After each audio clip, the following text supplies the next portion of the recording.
Coal and Allied is set to reap a second fortune from its valuable Hunter land holdings, acquired originally by land baron John Brown and later by the company for rich coal reserves. Where miners once toiled underground at Stockrington, Aberdeen North, Stanford Main and Millfield, there's now a packet to be made on surface value alone. 32 parcels of land ranging from residential to 200 hectare rural blocks should bring in about $2 million. It's a long-term divestment. The operations are moving away from this area. We have no reason to keep the hold of the land, and we're just getting rid of it in an organised manner. The release represents less than a tenth of the company's holdings in the area and will be used to test the market prior to future sales. Prospects seem good though, with the freeway about to open, and the company is short of recouping its original investment. 100 years ago, a hectare sold for £2 or about $5. Nowadays, you're looking at between $20,000 and $30,000 a hectare. Historically, and also it seems in the future, it's been quite a valuable asset for Coal and Allied, the land around here. It certainly has, and I think it certainly will, particularly as it's going to be the expansion of Newcastle.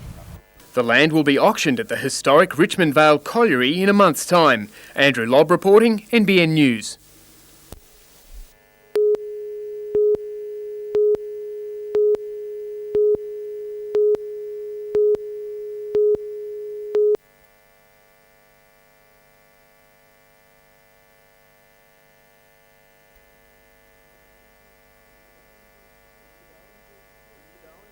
Richard Owens is many things.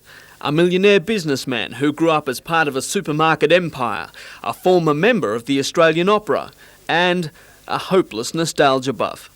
Behind the fake fence, a shop made of theatre props, a place where Jack Davey still plugs fly spray, and the calendar girl still has all her clothes on. These photos document the Owens' proud retail past, but Richard's shelves are now stacked with memories. You know, it's like anything, if you're brought up in a family, there's a lot of talk around the dinner table, and it sort of gets in your blood to some extent.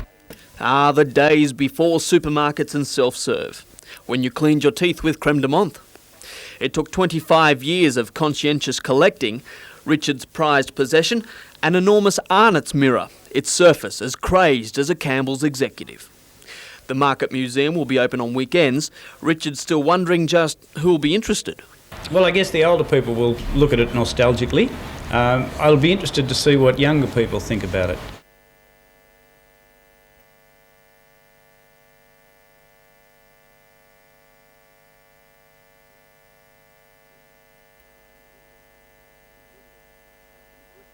Anthony Griffiths, NBN News.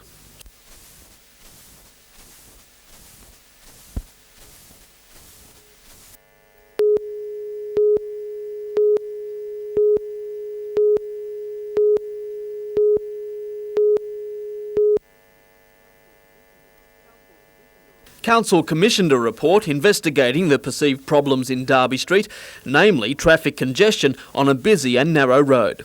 That report didn't present any specific recommendations, but it does say that Derby Street will become overloaded if nothing is done. Council's talking about widening the street, demolishing buildings on the western side to make way for a 4-lane road. The locals say that's not necessary. I'm a little bit concerned about what exactly that means. I feel that something has to be done eventually, but we're saying that at the present time nothing needs to be done. Publican Chris Chapman heads a group called the Derby Street Precinct. It says wait and see what happens when the honeysuckle development goes ahead. The report is on exhibition in the Council Administration Building and the Regional Library. A public meeting will be held on November 25th. And if Council pushes ahead with its plan to widen? If they go the other way, then we may all have to approach them to buy our properties immediately so we know where we stand, so that our future is not clouded for the next 15 or 20 years. Anthony Griffiths, NBN News.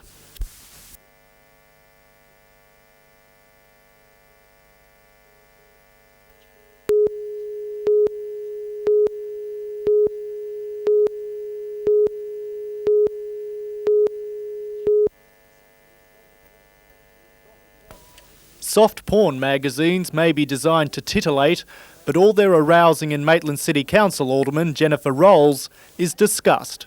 Most of the magazines you see these days, though, where children can see them, and it is children that have been affected and women that are being raped and murdered in Australia, and it's about time we stood up and did something about it. Alderman Rolls has put forward a motion, passed at last night's meeting, for Council to consider creating a porn-free zone once the new Local Government Act is implemented in July. That means no posters showing scantily clad bodies would be displayed outside shops, and soft porn magazines would be covered up to keep them out of the public eye. But the motion was opposed by Kevin Cousins, who held up copies of Playboy and Penthouse in the council chambers to indicate the cover shots are inoffensive. If that's what we've got to try and hide from our children, I don't see what good it's going to do, because the children nowadays in primary school, they have their social development classes. Alderman Cousins says if a porn-free zone were to become reality, it would be hard to police, and furthermore, it's not Council's job to pass judgment. I don't think we've got the right to say what the community and what their morals have to be. I think we're taking a stand for the people of Maitland, and if we as civic leaders can't stand up and set an example, I don't think anyone can.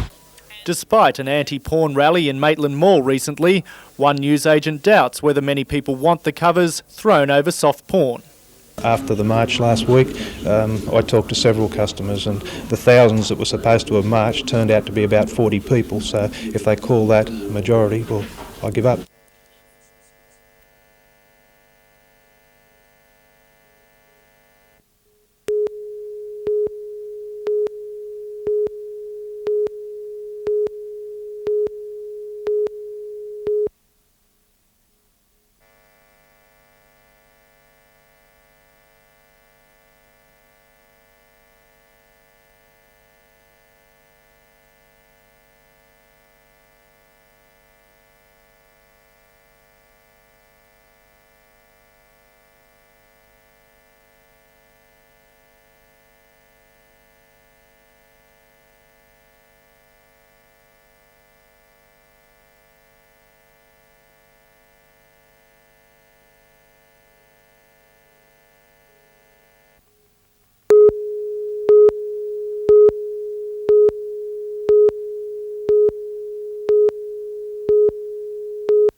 What we need to look at and put in place. Now, Peter has got some recommendations to put. Council fully endorses the National Day of Action on November the 30th. Calls on all unions during industrial relations legislation to tax civilised and fair standards by 1. Cancelling all. The Council notes that the Federal Liberal National Party's policy. About the decision that was taken by the Council yesterday, so I've asked Peter to bring you up to date.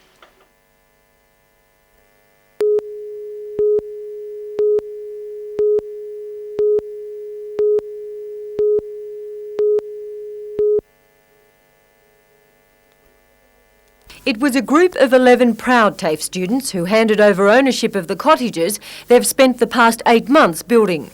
The students, aged between 16 and 21, are enrolled in a year-long pre-vocational carpentry and joinery course, which involves 2 days a week of theory, plus another 2 out on site gaining hands-on experience.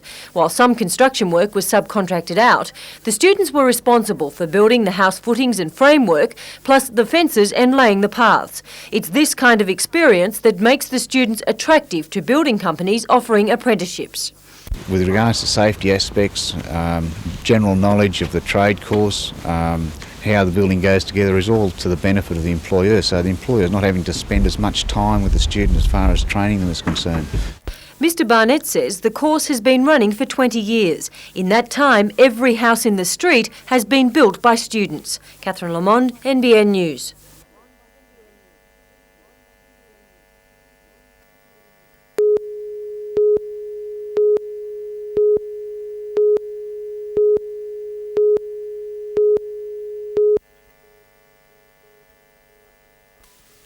Hartmut Steinel and his wife Uta have been living on the Central Coast for 7 years, but in 6 weeks they may be forced home to Germany.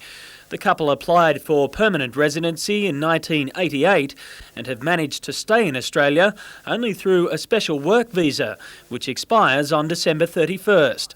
They've tried to get a reply from authorities for 22 months and have even flown back to Germany to apply at the embassy in Bonn, but still there is no answer. We just felt this can't be true. This is not true, this is not happening, but it is happening. And we talked to a lot of Australians in the past and everybody seemed to say, this is impossible. Hartmut Steinel was forced to give up groundbreaking research into skin cancer while authorities decided the family's fate, leaving the father of 3 bitter. Because I felt as a person who was involved from the beginning and who did quite a lot of work, and now I'm cut off by some sort of bureaucratic bungle. The couple say they may have to sell their home and Mrs. Steinel's surgery to return to Germany if they don't get an answer before December 31st. Matthew White, NBN News.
Thieves targeted about half a dozen premises in Union Street, the Junction. They went from shop to shop, trying to force their way in with a screwdriver. They managed to gain entry to the Potpourri gift and craft store. According to shop owners, it seems the thieves were just after money, leaving jewellery and other stock untouched. Not content with the float, they broke into the Simply Irresistible sweet shop. An alarm was sounded just before 6 a.m, and Delma Jones, the owner, responded. The door was open and the till broken into, but there was no money on the premises. I mean, we've got all our Christmas stock in here, and they could have wreaked havoc in our shop, especially with all our glass jars. This morning, a carpenter was busy repairing the damage to the shop fronts. Jane Anderson, NBN News.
popular. I think more and more people are aware of the relationship between diet, nutrition and heart disease in particular.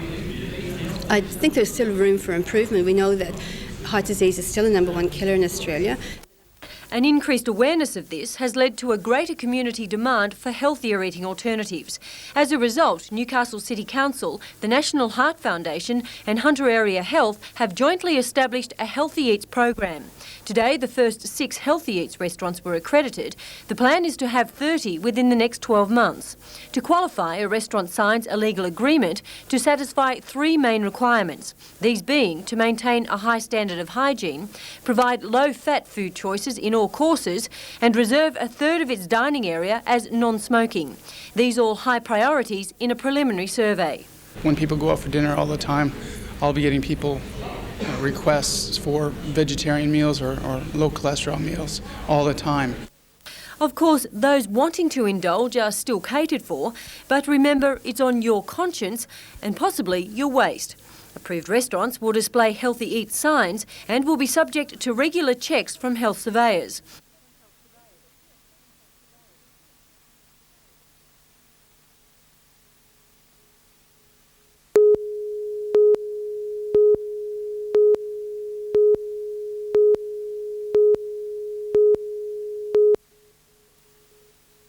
The surface was squishy, but when Stefan Bloscher was in control, the ball didn't make it to the AstroTurf.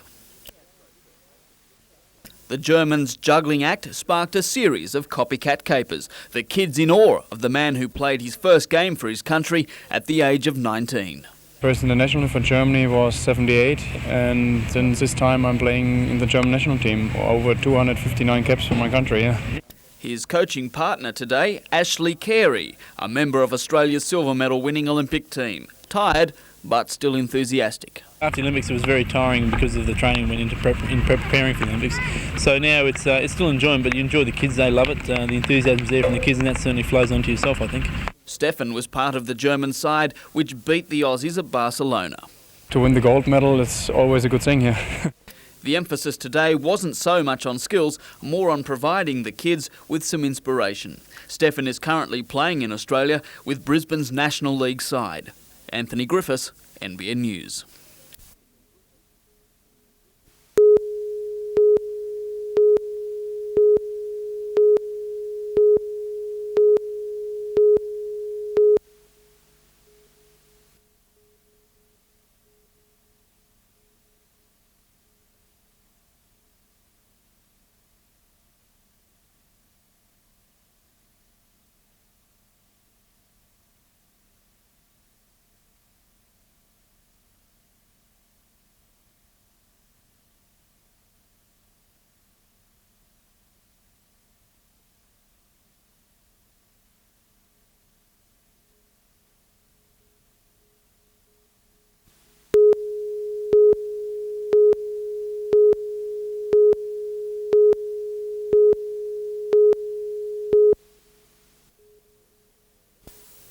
Police were called to the Summersby property on Wiseman's Ferry Road at about 9 last night, following reports of an armed hold-up.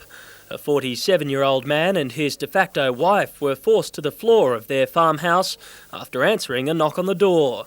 Police say both victims were bound by 2 men posing as policemen. One of the attackers assaulted the 47-year-old man as he lay on the floor. Another man then joined the bandits, ransacking the house and stealing a wallet. The victims freed themselves and contacted police. A search of the premises failed to find the thieves. Scientific police were called in to investigate. 2 of the men were wearing clothes similar to police uniforms. Both were carrying revolvers. The third man was wearing blue jeans and white shoes. Matthew White, NBN News.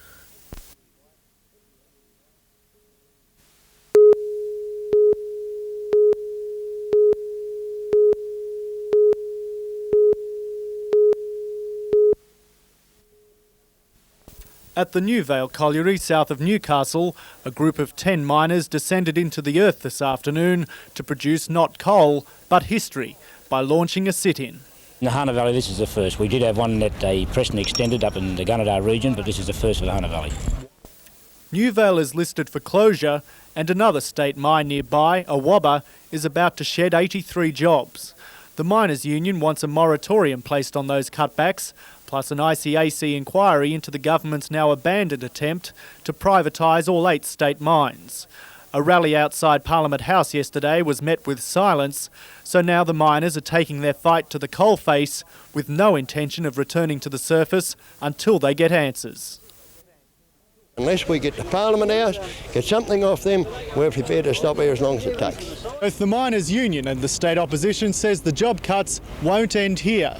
The opposition's mine spokesman Pat Rogan has told Parliament that another 250 jobs from the state mines are to go, an assertion denied by both Pacific Power and Energy Minister Gary West. Well, that's very interesting for Pacific Power and Elcom to say that. Some of the mines managements, in fact, have given us documentation that clearly say that their workforce is to be wound down by so many at each mine, and we're equating that out on those figures between 200 and 300.